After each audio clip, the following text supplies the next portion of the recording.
Training hall में है। जब ट्रेनिंग हॉल से आप बाहर जाते हैं और 4 लोग मना कर देते हैं, अरे ये फालतू काम, वहाँ पर आपका दिमाग उड़ जाता है। तो ट्रेनिंग की बातों को यूटिलाइज करिएगा। यदि आप डॉक्टर बनना चाहते हैं तो डॉक्टरी पढ़ाई करने के लिए किससे सलाह लेते हैं? बात समझिएगा, मैं एक पॉइंट बता रहा हूँ। वकील बनना चाहते हैं तो वकील कैसे बना जाता है, किससे पूछेंगे? वकील से। इंजीनियर बनना चाहते हैं तो इंजीनियर की पढ़ाई कैसे करते हैं, किससे पूछेंगे? कंप्यूटर पढ़ना चाहते हैं तो किससे पूछेंगे? कंप्यूटर से। बात समझ में आ रही है? ये तो क्लियर है ना? ये तो कोई मोटिवेशन की बात नहीं है। लेकिन सर यहीं पर डायरेक्ट सेलिंग में लोग फेल हो जाते हैं। यहाँ पर लेते हैं 3 दिन ट्रेनिंग और 3 दिन ऐसे धुरंधर व्यक्ति से ट्रेनिंग लेते हैं जो डायरेक्ट सेलिंग में इतिहास रचने के लिए काम कर रहा है।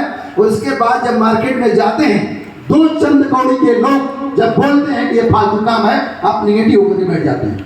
ऐसा करेंगे आप? और मैं बोलता हूँ, हो सकता है आपके बहुत करीबी लोग होंगे जो वो बोलेंगे। हो सकता है कि आपके माँ बोले, आपके बाप बोले, आपके भाई बोले, आपके भाभी बोले, यानी कोई भी रिलेटिव आपका बोल सकता है फालतू काम है। लेकिन सोच के उस समय देखिएगा, क्या डायरेक्ट सेलिंग की उनको नॉलेज है? डायरेक्ट सेलिंग की ABCD मालूम है उनको? कैसे उनको ये मालूम है कि इस इंडस्ट्री के अंदर सक्सेस नहीं हुआ जा सकता? इस बात का हमेशा ध्यान रखिएगा। किसी की चोरी कर रहे हैं आप, किसी के पॉकेट से पैसा निकाल रहे हैं, ईमानदारी का बिजनेस है। किसी की बीमारी और बेरोजगारी को दूर कर रहे हैं, तो ये सर आपकी लड़ाई नहीं है, ये पूरे देश की लड़ाई है। ये जंग है बीमारी और बेरोजगारी के प्रति। और इस जंग से अगर पीछे जाते हैं तो समझिए कि आप नकारेपन के ठप्पा लग जाएगा। समझ में आ रही बात? जंग में कामयाब होना चाहते हैं, यानी अपने भारतवासियों के लिए कुछ करना चाहते हैं, अपने देश के लिए कुछ करना चाहते हैं, तो सर पूरी जान से और पूरी शिद्दत से इस इंडस्ट्री को करिएगा। कोई भी कठिनाई आ जाए, कोई भी समस्या आ जाए, कहीं इस कठिनाई और समस्या से पीछे मत हटिएगा। यकीन दिलाता हूं कि 2 साल 3 साल सिस्टमेटिक हमारे जितने भी कल से लेकर आज तक मैंने सिस्टम बताया, उन चीजों को फॉलो कर करके आप अगर टिके रह गए तो आने वाले समय के अंदर आप इतिहास रचने का कार्य कर लेंगे। और अगर सिस्टम को फॉलो करने के बाद जिस समय आप असफल हो जाएंगे, 2 साल के बाद आप हमसे मिल लेना, जितना खर्चा होगा मैं देने के लिए तैयार हूं। लेकिन सिस्टमेटिक काम करना पड़ेगा। बिना काम के कुछ मिलता है क्या?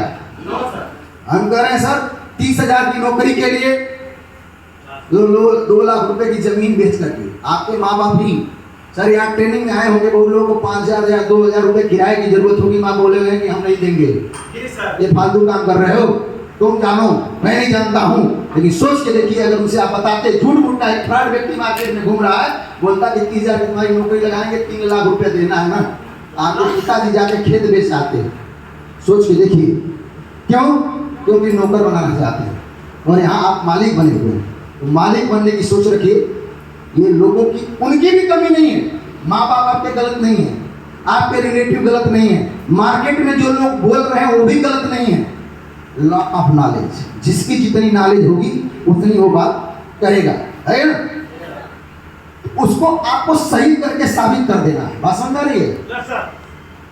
अगर आप सिस्टमेटिक काम करेंगे तो आपके सब फेवर में हो जाएंगे। जैसे अभी हो सकता है कुछ लोग सोचेंगे मैं कैसे, ये तो भड़का रहे हैं, मैं अपने बाप को कैसे छोड़ दूं, कैसे बीवी को छोड़ दूं। मैं बता रहा हूँ, जब मैं डायरेक्ट सेलिंग इंडस्ट्री आज से 5 साल पहले शुरू किया था, मुझको लोग पागल बोला करते थे। क्या बोलते थे? जानते क्यों बोलते थे? क्योंकि डायरेक्ट सेलिंग इंडस्ट्री के बाद मैं बैग लेके घूमता था। लेकिन उससे पहले जो हमारा 20 साल का इतिहास है, ऑफिस में चेयर पर घूमने वाली रिवॉल्विंग चेयर पर बैठ के मैं काम किया। बात समझ में आ रही है? तो सामने वाले को क्या समझ में आएगा? पागल नहीं तो क्या समझ में आएगा? जो बैठ के पैसा कमाया है और वो अगर बैग लेके घूम रहा है तो लोग क्या कहें? पागल है। वो तो पागल कहे ही, लेकिन अपना लक्ष्य कंप्लीट था। हमारी वाइफ ने कहा ये क्या फालतू काम कर दिया, इतना बड़ा रिप्यूटेशन, इतनी बड़े सम्मान को आप पीछे करके आप डायरेक्ट सेलिंग नेटवर्किंग कर रहे हैं, रोज बैग लेके जाते हैं और 10 बजे रात को आते हैं, ये कौन सा धंधा शुरू कर दिए? मैं एक बात बोला अपनी वाइफ से, आप क्या बोलेंगे मैं नहीं जानता। मैंने बोला आपका जो काम है आप करो, मेरा काम जो है मैं करूँगा। अगर आपकी सुविधाओं में कोई दिक्कत है तो बताओ। हमारे फाउंडेशन नहीं है कि आप कहोगे कि हम बैठे रहो तो मैं बैठा रहूँगा। समझा रही बात? और आज नहीं तो कल आपको पता चल जाएगा मैं क्या कर रहा हूँ, मैं अच्छा कर रहा हूँ कि बुरा कर रहा हूँ। कई बार ऐसी भी निगेटिव बातें आ गई, सर आपको बोले ना डायरेक्ट सेलिंग क्यों शिद्दत से करना चाहिए। कई बार आपके साथ भी होगा कि आपकी वाइफ जब जाएंगे आप लेट देर रात में तो वाइफ खाना भी नहीं देगी, बोलेगी है 12 बजे रात को आए, उससे मत घबराइएगा, खाना निकाल के खा लीजिएगा। समझ आ रही बात? समझ रहे हैं ना सर?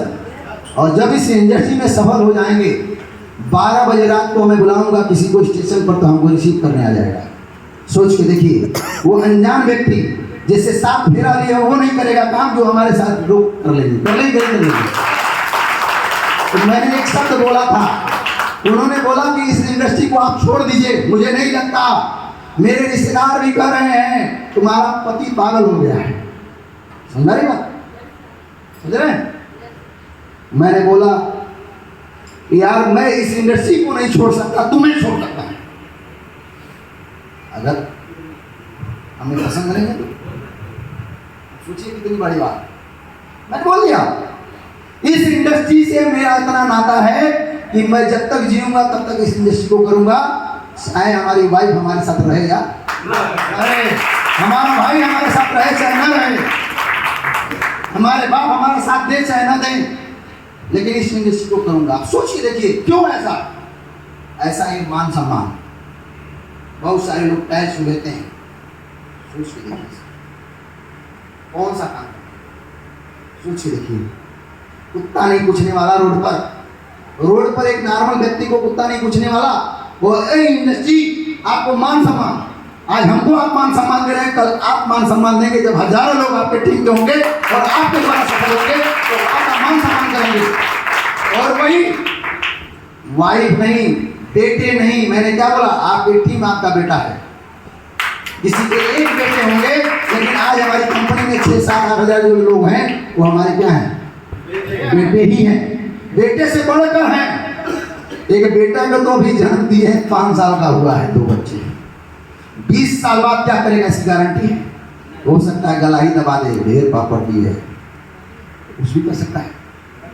लेकिन सोच के देखिए जो ये बच्चे हैं वो जीवन भर उसके भी बच्चे को खिलाएंगे नहीं खिलाएंगे, तो उससे महत्वपूर्ण ये है नहीं है। और ये चीज मैं बता कर कान भर में, मैं 3 दिन से यहाँ हूँ ना, हमारे घर से कॉल नहीं आया, हमारे घर से कॉल नहीं आता है, क्योंकि मालूम है कि ये बंदा थोड़ा अलग पाइट है। समझा रही? कॉल तभी आएगा जब इमरजेंसी होगी, विदाउट इमरजेंसी कॉल नहीं आ सकता। हाँ, हाल चाल लेने के लिए हम अगर कर दिए तो कर दिए। बात समझ आ रही है? समझ रहे ना?